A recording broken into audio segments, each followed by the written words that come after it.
right, ready to get started. A big warm welcome to everyone and thank you for joining us for tonight's webinar. We've got a few more people signing in. So tonight's webinar is Stock Up, Buying, Owning and Selling Livestock for Small Farm Owners in Victoria. This webinar is being delivered by Livestock Health and Biosecurity Victoria in conjunction with Agriculture Victoria. My name is Kimberly Hedman and I'm a Project Officer with Livestock Health and Biosecurity Victoria, and I'll be chairing tonight's session. This webinar is being managed and hosted by Redback Conferencing. Jordan from Redback is here with us to make sure everything runs as it should. I'll be giving a quick overview of our project and then run through what the evening has to hold before we get things underway. All right, so Livestock Health and Biosecurity Victoria works to provide up-to-date biosecurity and animal health information to all Victorian livestock owners. It is funded through the Cattle and Sheep and Goat Compensation Funds and delivered by the Victorian Farmers Federation Livestock Group. We have a range of online resources available to help with the ins and outs of owning livestock, including webinars like this, and you can also keep up to date with us through social media. We also run events designed for small farm owners, bringing you face-to-face with the latest information. So be sure to keep an eye out for us as we might be coming to an area near you soon. Our details will be available at the end of the session, so you can get in touch for more information. All right, now for a bit of information about tonight's session. Running for about an hour, we're going to look into what you need to know about being a livestock owner in Victoria. As you can see, our first two presentations will be given by Marnie Dortmans, who is an NLIS officer with Agriculture Victoria, based in Ballarat. The first presentation will look at what traceability is and how you play a role in it, and then go through some of the responsibilities that come with being a livestock owner in Victoria. Our next presenter will be Dr. Pat Kluver, Senior Livestock Project Specialist with Livestock Health and Biosecurity Victoria. A vet by profession, Pat has extensive knowledge in livestock disease control and joined the Livestock Health and Biosecurity Victoria team this year, based out of Melbourne. He will be taking on the task of explaining why biosecurity makes sense on your farm. We plan for the webinar to wrap up at around 9 p.m. Any questions you have, we have allowed time at the end of the presentation, so you're welcome to fill them in on the box on your left as we go, and our Redback host Jordan will walk us through how to get your questions in the queue later on once the presentations have ended. All right, so with the housekeeping out of the way, we will make a start on our first presentation. I'll hand over to you. Thanks, Marnie. Thanks, Kimberly. Hi everyone, as explained by Kimberly, my name is Marnie Dortmans and I work for Agriculture Victoria as an NLIS officer based in Ballarat. My role is to educate, monitor and support all sectors of the livestock industry to ensure they meet their National Livestock Identification System, NLIS and traceability requirements. I'll just try and, Kimberly, do I have to go one side across? I just can't change it. Tonight I'll be talking about your NLIS and traceability requirements when owning, loaning, keeping, selling and or buying livestock.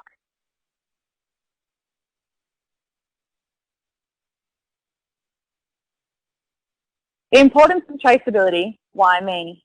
As a livestock owner, whether you're a large-scale producer, a hobby farmer or keep a single animal as a pet, your animal can impact the multi-billion-dollar livestock industry just the same as everyone else's. It is vital that properties where livestock are kept are registered on our Victorian database, that animals leaving properties are identified correctly and they can be traced from one place to another. Traceability enables monitoring for disease, food safety and underpins Australia's local and international markets. The Livestock Traceability System for identifying and tracking livestock is the National Livestock Identification System, or NLIS. The NLIS consists of three elements: the identification of a physical location, known as a property identification code or a PIC, an animal identifier, an NLIS tag, and a national web accessible database, the NLIS database, which stores and correlates livestock movement data and associated details. A property identification code, or a PIC, is an 8-character code allocated by Agriculture Victoria to identify a property on which livestock are kept. In Victoria, PICs commence with the prefix 3 and are in the format 3 ABCD 123 as shown in the diagram, the PIC card. The first two letters identify the local government area in which the property is located. For example, I'm in Ballarat, so mine would be 3BT. All livestock owners, managers and occupiers of land must have an up-to-date PIC for properties where livestock are kept, regardless of whether the livestock are being moved or not. There is no cost to apply or for maintain a PIC in Victoria. You must have a PIC to purchase livestock, sell livestock and buy NLIS tags. You must have a PIC if you intend to keep one or more cattle, sheep, goats, pigs, camelids, alpacas or llamas, deer, horses, more than 100 poultry or more than 10 farmed emus or ostriches. Cattle NLIS tags and tagging. There are two types of NLIS tags to identify cattle. They are known as breeder tags and post-breeder tags. NLIS breeder tags are white and must only be used to identify cattle that are on their property of birth. NLIS post-breeder tags are orange and are used to identify introduced cattle, not already identified with a breeder or post-breeder device. I've included two pictures on the right-hand side there of the breeder and the post-breeder tag. If an animal is born on a property and it loses its tag, the tag can be replaced with a white breeder tag. If an animal has been introduced onto a property and loses its tag, it must be replaced with an orange post-breeder tag. If an animal is born on a property and never leaves, then there is no requirement for the animal to be tagged. Cattle are required to be tagged prior to dispatch off the property of birth. Placement of a tag in a cow's ear is very important for keeping it in place. As shown in the diagram, if the tag is placed in the middle of the ear, close to the base of the animal's head, it is less likely to rip the tag out. NLIS tags in cattle must be attached to the animal's right offside ear, as shown in the picture at the top page. A second NLIS tag must not be attached if there is already an NLIS tag present. One NLIS tag per animal. NLIS tags purchased for use on one property must not be applied to cattle located on another property. NLIS tags must not be removed unless the tag is damaged or cannot be read electronically. Tagging sheep and goats. There's a visual and electronic NLIS tags. There's two systems running at the moment in sheep and goats. On the 24th of August 2016, the Minister for Agriculture announced that Victoria would transition to the mandatory use of electronic ear tags in sheep and goats. The visual tag system will continue to operate in conjunction with the electronic NLIS system until 2022, when the electronic system will be fully implemented in Victoria. All sheep and most goat breeds in Victoria, born in Victoria from 1st of January 2017, must be identified with an electronic NLIS tag. All sheep and most goat breeds born before 1st of January 2017 must be identified with either a visually readable or an electronic NLIS tag. There are two types of NLIS tags to identify sheep and goats, similar to cattle. Breeder tags, they are colour-coded for year of birth and can only be used to identify sheep and goats that are still on their properties of birth. And post-breeder tags, which are pink, and they can be used to identify sheep and goats no longer on the property on which they were born. If an animal is born on a property and it loses its tag, the tag can be replaced with a coloured breeder tag. If an animal has been introduced onto a property and loses its tag, it must be replaced with a pink post-breeder tag, similar to cattle. Also, like cattle, if an animal is born on a property and never leaves, then there is no requirement for that animal to be tagged. Sheep and goats are required to be tagged prior to dispatch off the property of birth. Placement of the tag, similar to cattle, in sheep and goats ear is very important for keeping it in place. As shown in the diagram at the top of the page, if the tag is placed in the middle of the ear, close to the base of the animal's head, it is less likely to be ripped out. Electronic sheep and goat NLIS tags. Similar to cattle, one electronic tag per animal. Different to cattle is that the species, either sheep or goats, are nominated when ordering tags, and those tags are made specifically for that species. The correct tag must be placed in the correct species. And just like cattle, cattle tags shouldn't be used in sheep or goat's ears, and sheep and goat tags shouldn't be used in cattle's ears. The tags must not be removed unless they are not functioning or are damaged. They can be affixed to the left or the right ear, which is different to cattle, which are only in the right ear. Any NLIS approved colour can be used. So if you have some left over that you ordered last year, you can use them in the next 3 years' animals. There's no requirement around that. The NLIS database. The NLIS database is industry managed and stores a huge amount of information relating to cattle, sheep and goat movement. As animals are bought, sold and moved along the supply chain, they must be tagged with an NLIS tag. Each movement they make to a location with a different pick is recorded centrally on the NLIS database by people with NLIS accounts. NLIS accounts are free to open and operate. There are many reports available from NLIS database, including confirming livestock movement records for stock that have moved onto or off your property. Further information about the NLIS database can be found at www.nlis.com.au or calling their hotline on 1800 654 743. Property-to-property movements of livestock. A property-to-property movement occurs when an animal moves between two different property identification codes, PICs. This includes private sales of animals, animals being adjusted or lent, and animals traded through online selling platforms such as Auction Plus, Gumtree, and Facebook. Victorian producers are required to notify the NLIS database when they receive the cattle, sheep, and/or goat directly from another property, and notification must occur within 2 days of the arrival. The receiver may engage someone else to notify the database on their behalf, including the person who dispatched the livestock, a stock agent, or the livestock transporter if they are equipped to do so, but the responsibility still lies with the receiver.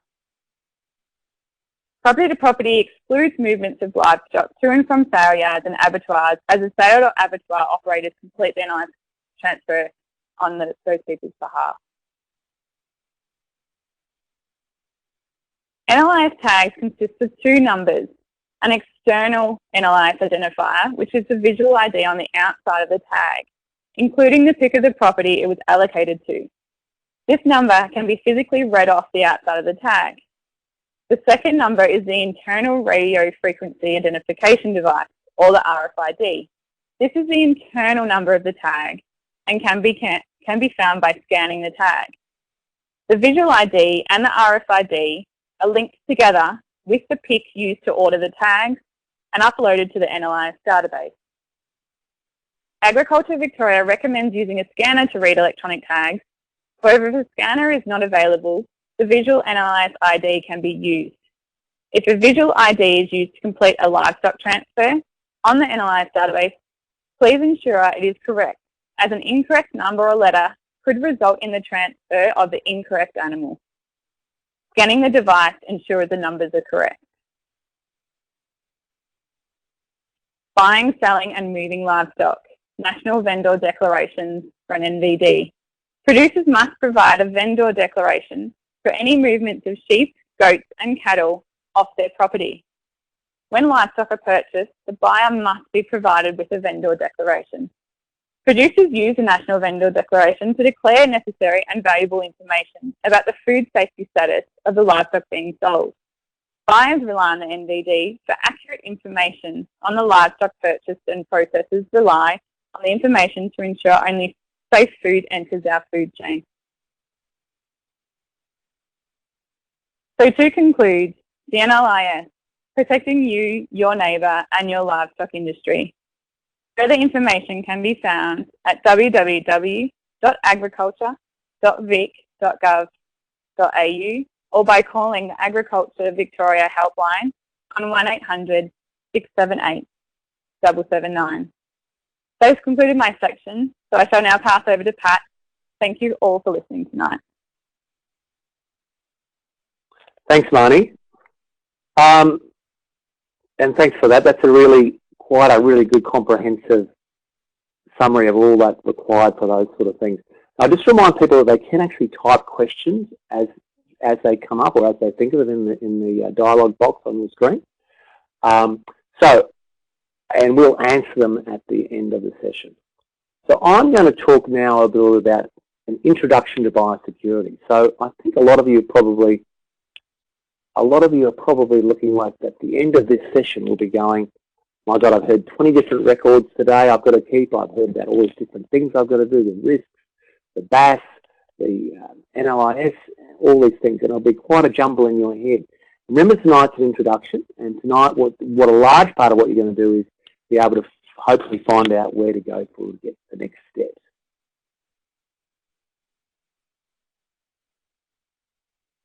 So I'm going to talk tonight about biosecurity, what it is, why I should bother actually doing something about it, and why does it make my stock healthy. You know, my stock are healthy at the moment, and that's the idea of biosecurity, to maintain them in a healthy state. When do I need a biosecurity plan? And how long, and what form is this biosecurity plan, and how am I going to develop it? At the end of this session, we're going to be able to hopefully I'll convince you that it's a good idea to get a biosecurity plan and start you off anyway on what it should look like. So biosecurity, it's an interesting thing. It's a word that we tend to associate with people who come from Marnie's organisation or the Federal Department of Agriculture who control biosecurity at the border.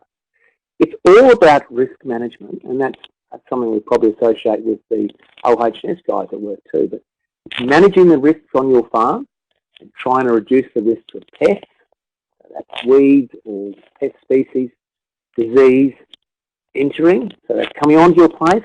Once they've entered, establishing on your place, and once they're established on your place, hopefully stopping them spreading to your neighbours, to other places around this country. And this word, of course, refers to different areas of responsibility. And as I said before, as far as Australia goes, that's the federal government's issue. Statewide, that's the state government, Agriculture Victoria's responsibility. Shire, it's your local council, and they deal with registration of pets and possibly weed control. As far as the farm goes, you're the one responsible for that. So you're the captain of that ship. It's your responsibility to ensure that biosecurity occurs there. So, effective biosecurity should, one, keep your animals safe. It'll improve productivity on your farm if that's what you're aiming for, because a lot of these diseases we talk about, or trying to keep out, are certainly production-related diseases. The other thing is in making sure we protect our natural environment, by making sure we don't allow weeds to establish, noxious weeds that displace our native weeds, or allow our weeds which are on our place to actually escape our property and affect national parks or other farms. And improve welfare as well. So a lot of the diseases we talk about, sick animal is an animal with compromised welfare. So what we want to do is keep these diseases out. It's a hell of a lot easier to keep most of these diseases out than try to get rid of them once they're established on property. And if we've got a small property, then it makes it sometimes harder still. Sometimes it's easier to small property to control disease. Sometimes it's harder because you haven't got the flexibility to do some of the things you need to do. So I suppose the question is, I've only got a few animals. Some of you might have substantial number of animals. Some of you might have one or two. Is it important? Yes, and the answer is always yes. Biosecurity is very important to small producers. There are some things on your property which are going to be more difficult to do, but having a smaller property means you actually usually have a lot more control over what's going on. If someone who's got a vast territory, or 1 million acres in the Kimberley or something like that, where they may not have boundaries. So very important. Also, you may be closer to your animals than say maybe a commercial producer who feeds them once a year and maybe pets. So you want to keep them well. You want to keep them healthy. You want to keep them healthy to make sure that your neighbours aren't affected as well. So one of the things we think about when we do biosecurity, and we think about the federal boundaries, importation of exotic diseases, and we import billions of packages every year from overseas. Hundreds of tons of meat are confiscated at the border every year. It's illegally imported. So not all these risks can be controlled. So everyone takes part of responsibility for that. And small farms, medium-sized farms have a responsibility as far as that's concerned. Government, industry, producers and researchers all have their shared responsibility. And of course, you're the next line of defence. So you're very important, and that's because, one, you may be the first person who might see an exotic disease. So an exotic disease, if we're going to have an outbreak of an exotic disease, we certainly don't want one, and that's why we spend a lot of money trying to keep them out, because they're going to cause a lot of devastation, both psychologically and there's going to be a lot of animals killed if that's the case in an attempt to eradicate some of these diseases. But if we do have one, we want to have a small one. A small outbreak is what we want. And so that the small outbreak, and this is a small outbreak and a large outbreak, is time to detection, so noticing a problem and reporting it. And we're trying to slow the spread of this disease down by having good biosecurity in place across farms. So time to detection, important number to remember, is that if you see something you don't know what it is, and you think it might be an exotic animal disease or a new disease, then this is the number you've got to ring, the Emergency Animal Disease Watch Hotline. And this is manned 24 hours a day by veterinarians and animal health officers in the department. And this is the same number. If you're on holidays in New South Wales, you ring that number, you'll get in contact with someone in New South Wales, Queensland, etc. So 24 hours a day, they want to know about it. And they want to know, and they want to be able to sort of clear this up. That's their job. It's not your job to be able to identify foot and mouth disease, but if you suspect something on your farm that you might think might be foot and mouth disease, just something unusual, you want to be able to ring this number. And they don't mind getting false positives. But biosecurity is not all about that 1 in a 100-year event exotic disease. Biosecurity is about protecting your livestock from the everyday threats which other animals will bring to your property when you bring them on.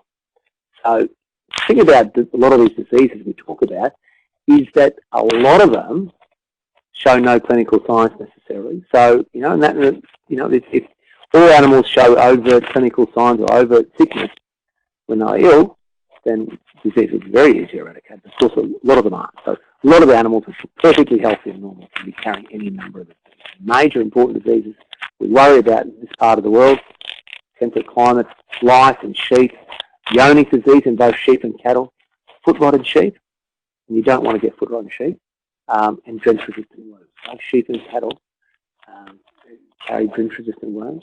And there's ways, it's very simple ways to keep them out. And that can be part of your biosecurity plan. So why suddenly I was always interested in biosecurity planning? Well, last year it was introduced a new part of the LPA, the Livestock Production Assurance, which is a quality assurance program for livestock. Marnie mentioned about NVDs and how important they are for the products we sell into international and local markets. And basically, if you're a commercial sheep farmer or commercial beef farmer, you're producing food. So it's a part of that quality assurance program. It's required if you want to get hold of a National Vendor Declaration book or the new ENVDs, the Electronic National Vendor Declaration. And it's based on a minimum standards for welfare, biosecurity planning. I'll talk a little about more of these things. Reporting animal medicines that you use and risk assessment.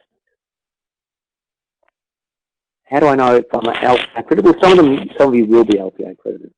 If you've had an NVD book, a National Vendor Declaration book, that before, you have been accredited. And you should still be on the books. If you don't, you're not sure if you are or not, and some of the NVD books can be quite old, ring up the LPA hotline and check out whether you're still registered or not. And if you're not, it's quite an easy thing if you've got a pick to actually start to get registered on the LPA. I suppose the other question is it compulsory to be LPA accredited? And it's a quality assurance program, so it is voluntary. What I'd like to emphasise is the principles behind LPA are good practice, and we should be probably deploying them all on farm anyway. And the other thing is it's almost impossible to sell stock without it being LPA accredited. It certainly, you can't do it. You can't. No abattoir will take them. No one who is LPA accredited will buy them off you either. So because you're a weak link if you're not LPA accredited. But But if you just have sheep that are pets, and they're there to mow a bit of lawn, or cattle which are there to mow a bit of lawn, or goats, and you never intend to sell them, just be aware of the fact that you don't have to be LPA accredited, but at some stage you may want to move off the farm, and you will have to sell them. If you sell them to someone else's pets, grass eaters, then that's fine, but you won't be able to sell them any other way. You'll find it more difficult to get rid of them. Not that if they're pets you want to sell them to the abattoir, but anyway. So the 7 LPA components you'll have to do, and look, if you look up the LPA website, so that's MLA LPA, you'll find it. There are these 7 different components that become LPA.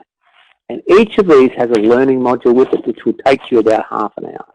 I'll quickly run through them, what they are. Property risk assessment is looking at your farm and looking at risks as far as like contamination goes. And the common things, sites we get contamination, when I talk about contamination, I mean chemical residue contamination.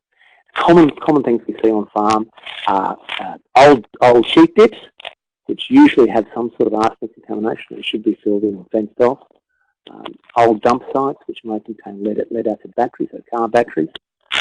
Animals are attracted to lead acid batteries, and of course any dump which you have will probably have some sort of a risk associated with it, either through physical injury to the animals or chemical residues, including else. And the other thing we sort of see too is occasionally areas which have previously been used for potato contamination. They might have deodorant residues in the soil which can hang around for a long time. Safe and responsible animal treatments, that's using responsibly veterinary treatments for your animals, recording what they are when they use them, and then adhering to the withholding periods in ESIs, the export animals, before you sell them. Stock feeds, fodder crops, drainage, pasture treatment, so that any time we're using a herbicide or fungicide on crops or your pastures to control weeds, etc., then you must record it and you must adhere to the, there will be usually a withholding period as far as like grazing animals go. So you might use your MCPA and there then will be a withholding period before you actually allow the animals to go on. So that residues don't fill up the animals. Or there may be other residues that might be dangerous for the animals too.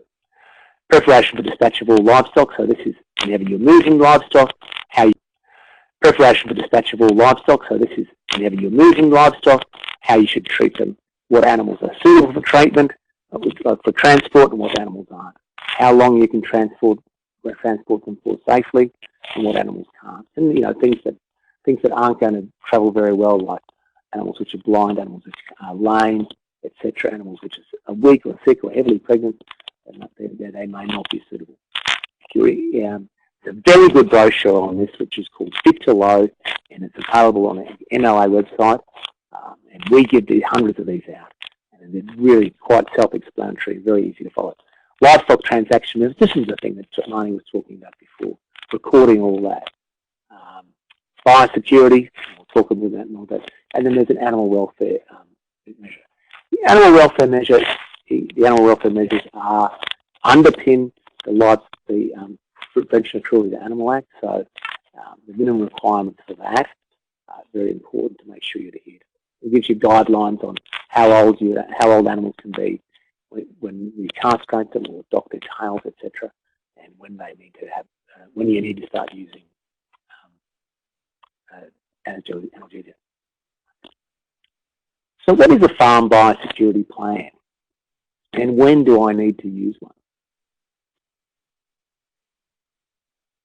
Well, the farm biosecurity plan, which is a component of the LPA, which you must do to become LPA accredited, but also I think even if you don't intend to be, it's a very good idea to actually consider doing one, has these 6 components. The first, I'll just go through each of those components quickly. Farm input, all the things that come onto the farm in the form of the animals come onto the farm, or inputs as far as hay or feed or fodder, etc., or water.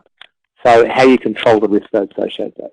And they are probably, along with the next one, which is people's vehicle equipment, are probably the 2 areas which are highest risk for you on farm.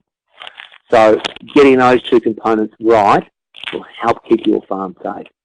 Production practices, section 3, what you do to your animals, what vaccinations you do, what treatments you do for worming, etc.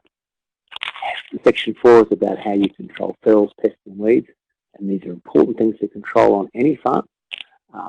And you may control things in organic manner, or you may use chemical controls, but what you do and how you do it and how you record it.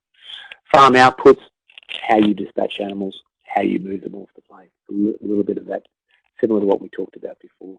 And then how we plan, train and record. I'm going to talk a little bit about getting started on some of these things. So I think it's quite daunting when you start to think of what are all the risks I've got on farm. Certainly, there's things that matter in life, okay, and there's things you can control. The things you want to focus on, of course, are things that do matter, so things that are important to the safety of your farm, and then also things you can control. So the externalities like the Donald Trump North Korean summit, which was held the other day, it's very important, of course. We have no control over whatsoever. I'm sure the people in the room had much control over what was going on here, but nevertheless, we've got to concentrate on our farm and things you can control. So people tend to get hung up a little bit about some of the things that worried about what's going to happen on the farm due to, say, feral animals and like that. One of the most important things is you can control is stock. Stock that come onto the place. How do you limit the diseases coming on your place through stock? If that is the most important way that diseases arise. Most diseases arise on your property in the back of a truck. So various different tools, animal health statements, cattle health statements, sheep health declarations, which help you limit the impacts on that. Things you do when you get them back on the farm, I'll talk a little bit about later, to control any disease they might have, and then confining them onto a small part of the farm so they don't affect you. Now, not all these things are possible on every farm, but certainly. Visitors, what are you going to do about visitors? Now, some of you may have visitors all the time and run a small business out of your house, which you sell produce from. Now, how do you control those visitors? Well, what you want to do is probably, if you've got a lot of people coming on that are low risk, then they add up to a reasonable risk. So you want to keep them separate from the animals as much as possible. What you really want to focus on, though, is the visitors who come onto your place, which are high risk. So these are visitors who see animals all the time throughout the day, and you might be the seventh property they visit during the day, and that might be people like stock agents or people like veterinarians who not only visited 7 farms before they got you, but they visited 7 still farms before they got you. So they're a high risk. So we do, we make sure that in principle those high risk people arrive clean and leave clean. If the cousins from Melbourne come up for the weekend, they're obviously at low risk. So that you probably don't have to make them do anything to actually control the risk. Contractors who come on a place, make sure they're doing their job properly. Make sure they've got a clean truck. Make sure that the hay carter or the hay baler is actually washed out blown out before it gets onto your property. Okay? And make sure they're doing it before they leave. If they're not doing it before they leave your property, then they probably haven't done it before you arrive on your property. So you might want to get another hay contract. Wildlife is something people tend to get really excited about as far as disease control goes. It's one of the things that probably matters very little. It's not saying that since they don't spread disease that they are very low risk compared to the other things. And the other thing is you really can't control the movement of kangaroos and say deer from property to property. You should be able to control sheep and cattle movement, but certainly those wildlife. Low risk, nothing much you can do about it. Does that be part of your biosecurity plan? And then record keeping, everything you do, every treatment you do. And that record keeping can be quite simple. It can be diary entry. There may be no need to have a sophisticated record database which you record every animal treatment on the place. When a diary record with what you gave, what date, written down, what animals got it, and then what the batch numbers and expiries were. How do I go about biosecurity planning? So how do I get started? Now there's plenty of templates around. There's 3 or 4 templates around which help you go through and give you a nice ticker box sort of thing. This is what I want to do. This is what you should be doing. And they're available through the LPA website again. Farmbiosecurity.com.au's got one. Animal Health Australia and Livestock Biosecurity Network have also got one as well. So all these three have them available. The other thing you might want to consider is asking a veterinarian. So a lot of the veterinarians will do a biosecurity plan for you, and they do have the Australian Veterinary Association, Beef Cattle Association, have a Beef Cattle Veterinary Association, have a template which they can use, and they can do one for you at a cost, of course. It needs to be practical. It needs to be suitable for your farm. What's suitable for your farm, it has to work on your farm. And certainly borrowing the next door neighbour's one, saying, can I have your biosecurity plan? It may not work for you. Certainly, there's going to be things on the biosecurity plan, which if you've got a small farm, say 10 acres, where you've got two paddocks or 5 acres, there's a lot of those things you can't do, like quarantine animals for any length of period of time when you buy them. So some of the things, biosecurity, as far as animals go, pre-farm gate, so some of the things we've got to worry about before you buy animals, and it's funny that, sheep and cattle health statements are health declarations. There's information which on the disease status for the animals being vaccinated, what the disease risk is. If you're buying animals and someone won't supply you with one, ask them to fill one out. If they still refuse to fill it out, then you probably want to go somewhere else. Examine the animals. Have a look at the animals. Or get someone experienced with stock who knows how to look at the animals. It's amazing how much people invest, and this is professional farmers as well as any sort of farmers, how many times people buy animals without actually having much of a description apart from their physical appearance. Spending $30,000 to $50,000 buying stock without actually really looking at them. And you'd never dream of buying a bit of farm equipment without testing it, or buying a car without testing it, or going for a drive in it. We'll spend that much money on animals without actually looking at them. Arrival, make sure treatments are given. Quarantine drench is probably essential. Foot bath, if you've got one for sheep, help limit the risk of introducing recently acquired foot rot. In the last 24 hours off the back of a truck or azalea. Of course, a lot of you might have access to that, but it's worthwhile having if you can, if you're buying animals all the time. And on farm, if you can, limit the damage. Keep them in the yards for a couple of days. Allow them to empty out, and that's going to empty seeds out if they can, if it's not too wet, and also empty any worms which you give them the treatment of their arrive. It also helps them get used to you too. If you're feeding animals in the yard for a couple of days, it does tend to quieten them down a fair bit. If you've got room on your property to quarantine animals from the existing animals there, quarantine cattle for 28 days if you can, and quarantine sheep for as long as it takes so you're happy they haven't got foot rot. And that may be to the end of spring. So if you buy something now, it may not really show any evidence of foot rot till then.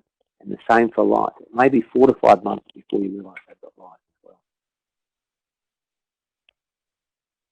So, again, we don't have to do anything highly complicated to actually have a reasonably effective biosecurity plan, and at least decrease the risk of introducing disease as well, both for your farm but also your next door neighbour's farm as well.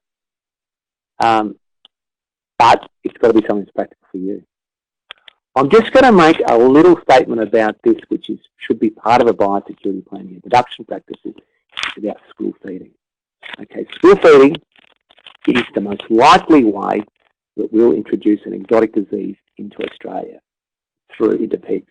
And that's a couple of diseases which spread through swill is African swine fever and classical swine fever, but also foot and mouth disease. So what is swill? Now these pigs are happily snapping away on some vegetable matter here. Now that doesn't appear to be swill to me. It's excess from a market, so it's fine. Swill is anything that's come in contact with me. So a salad sandwich, salad is not swill. Put a bit of roast beef in that salad sandwich, it becomes a roast beef and salad sandwich. That is swill. Remove that bit of roast beef from that roast beef sandwich. It's been in contact with meat. It is still swill. So that's the definition. It's illegal in this country to do that in any state. Feed swill to pigs. And it's an enormous risk to the industry. Not the industry, but to your individual animals, but also to the entire industry as well. So key points I'd just like to sum up. If you're doing a biosecurity plan, make sure you document your plan to protect your livestock from infectious diseases, both endemic diseases and exotic diseases. protects your property from pests and avoid introducing unwanted weeds. And focus on the things which are important that you can control. The resources, there's lots of them available, so don't try and do it by yourself. MLA, LPA website's got one. They have a hotline too, which helps. farmbiosecurity.com.au and our website, lhbb.org.au. And that's our phone number there, 21300 020 163. If you want to ring us and have a chat to us further as well. And I'll finish up there and I'll hand back to Kimberly. But there are our contact details, and that's also the Agriculture Victoria NLIS helpline contact details as well. Beautiful. Thank you for that, Pat, and also for Marnie. Some really important take-home messages there. I will admit, quite a bit to take in at such a short period of time, so I want to assure you all that are listening, this session will be recorded, so you can come back and review what you've heard.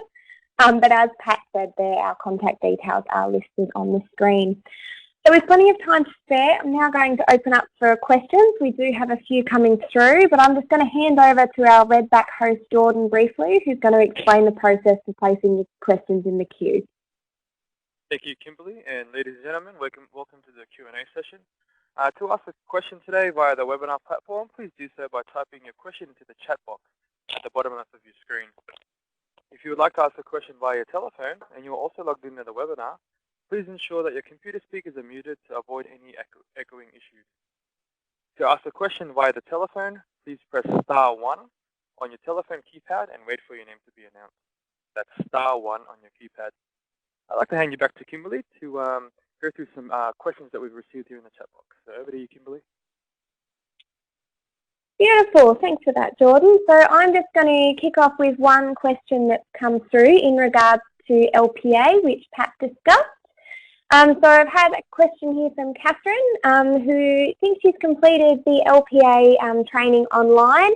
That would be very correct. So the training and accreditation that Pat discussed can be completed online, and you can also organise to complete that one over the phone as well. We've got a question there, I think, for Marnie as well from Nick. If you lease a property, how do you get a PIC? Do you use the existing PIC of the farmer? Thanks, Kimberly. So for the existing property, what you'll need to do is get a new PIC that's registered to your name. If you have a property in the same or neighbouring shire, what you can do is you can use your own PIC that you already have, and you can link that address of that adjacent property onto your PIC. But if you don't have an existing PIC that close, or you don't have an existing PIC at all, you'll need to apply for a new PIC listed against your name. Beautiful. I hope that's helped you there, Mick, and we'll just keep things rolling along there for you, Marnie. A message here from Jack. How do I register new calves not born on our property to our PIC? Yep, so because they're not born on your property, they should already have a tag in their ear. So what you'll need to do is either read that tag, so that visual ID off the outside of the tag, or get a scanner and scan those tags. And then you need to get an NLIS database account, log in, and then you'll put in your tag numbers and you'll transfer them from the property you purchased them from. So you'll put their PIC in and you'll move them onto your property PIC, and that will move those animals that way. Beautiful. Thanks for that, Marnie. And then yet another one for you there. So we have a question from Scott. What happens if I buy livestock from a property that does not have a PIC, such as Gumtree? Will there be an issue with completing the paperwork? Yes, there will be. You just won't have a from PIC. So when you're doing a transfer, you won't have a from PIC to transfer it off. So I'd say the best thing to do would be to call our 1-800 number. They'll put you through to me and I can assist you with getting that done. Beautiful. Thanks for that, Marnie. And for those listening on the phone, that NLIS helpline is 1-800-678-779. Very handy one to keep on the fridge if I do say so myself. No problem too small or big for our Marnie. All right, just having a look at some of the other ones through. Pat, there's one there about some of the resources available online. If you're happy to just go over that again. All right. So a couple of different resources online you can look for. So certainly, as far as LPA goes, they have all the information as far as doing the courses, the learning modules, and they also have some fact sheets with some templates there as well. The farm biosecurity, if you want to do purely farm biosecurity, is an excellent website which goes through the different modules and gives a short little introduction on them. It also has a template, but it also has short videos as well to look at and explains what farmers do, interviews with farmers and what they've done practically on their farm to do, and some little hints about how to control things. Like, for instance, how do you control visitors coming on the place? And that's quite simple to do. You don't have to do anything quite extensive. You have a dedicated parking spot for visitors. You use your vehicle on farm if you can, and things like that. So that's the other thing. Our LHBV website, so we've got links to all those websites, but we've also got a series of fact sheets on diseases and how to prevent them. Beautiful. Thanks for that, Pat. So we have another question here from Rhonda in regards to getting horses registered. So if a horse is registered, then moved to another property, who has the responsibility of recording the movement? As I would assume a lot of people would be in town and may not have a PIC number. I'll hand that one to you, Marnie. Yep, thanks. So for horses, there's no requirement to do any movement transfers. There's just a requirement to have a PIC for that property if you have horses present on there. Beautiful. Thanks, Marnie. Another question from Catherine. I bought tags from available that are electronic. Can she use them? She has a small amount of miniature goats. You can use them if the goats are older than were born before the 1st of January 2017. Anything born after needs an electronic tag. But just have a look in the miniature goats, because there are some breeds of goats that are exempt from tagging. So yeah, just have a look on our website and it runs through all the breeds. Beautiful, perfect. And I just want to check in with Jordan and make sure that we haven't had any questions come through over the phone. No questions at the moment on the phone line. Beautiful. With the chat box there. Thanks for that, Jordan. So we have a question here, I believe in regards to the EID subsidy. Now, I'm not sure if I can guarantee an answer, but Marnie, would you be able to have a response for that at all? Yep, I can answer that one. Jack, unfortunately, there were subsidies for producers, but they ran out, I think it would be a year and a half ago now. Yeah, you could apply for a subsidy, but they're no longer, they've all been spent.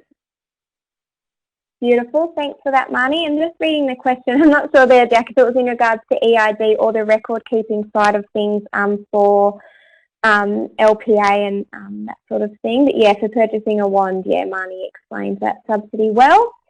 Now, are there any other questions that people have coming through? I can see some little typing dots going away there. Just while we're waiting for those final few questions, I do just want to clarify that our contact details are up on the screen there, and you are welcome to get in touch if you have any questions after the session today. So for those listening in, you can get in touch with myself, Pat, or the Livestock Health and Biosecurity Victoria team by calling 1300 020 163. You can also get in touch with Marnie and the NLIS helpline on 1800 678 779. I can still see some feverish typing away there. So Kimberly, yes? Kimberly, I think you should also mention some of the upcoming events we'll be having this year, or not specifically about when they are, but we'll be running a series of events through Victoria, specifically aimed at small farmers. So we're going to run 4 events before the end of this year, and they'll be within that peri-urban area around Melbourne. And certainly they'll be worthwhile. There'll be some practical sessions on how to do things practical around the farm, like fencing, etc. But there'll also be some further talking, and we'll all be there to actually answer questions about biosecurity, etc. as well.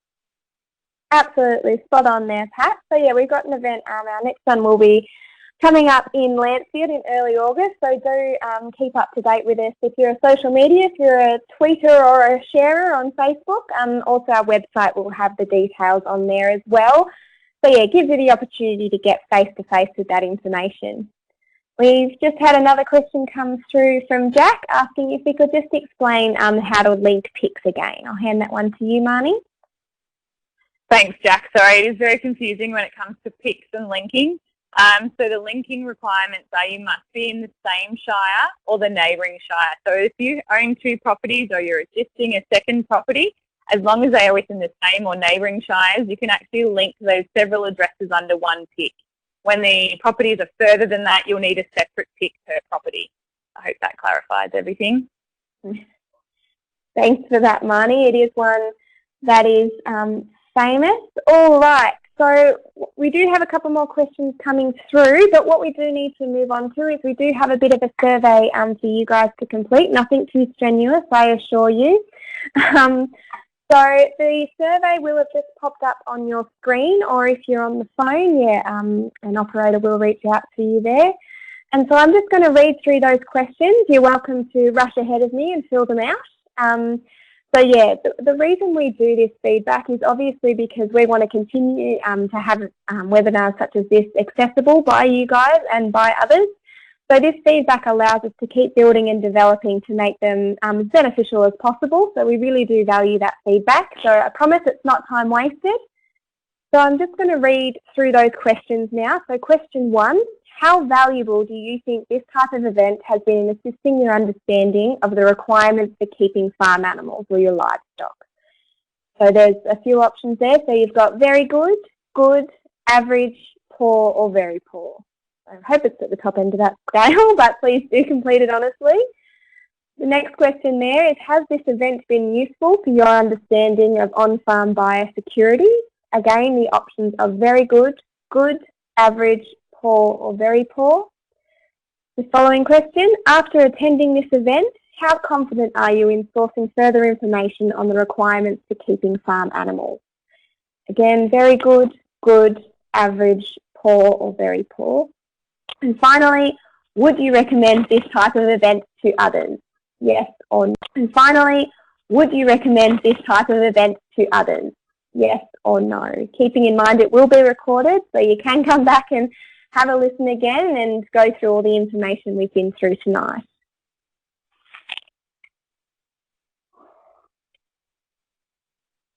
All right, so I'll just give you some time there, and just want to double check with our redback friends, Jordan, if there's anything else I've forgotten to add in there.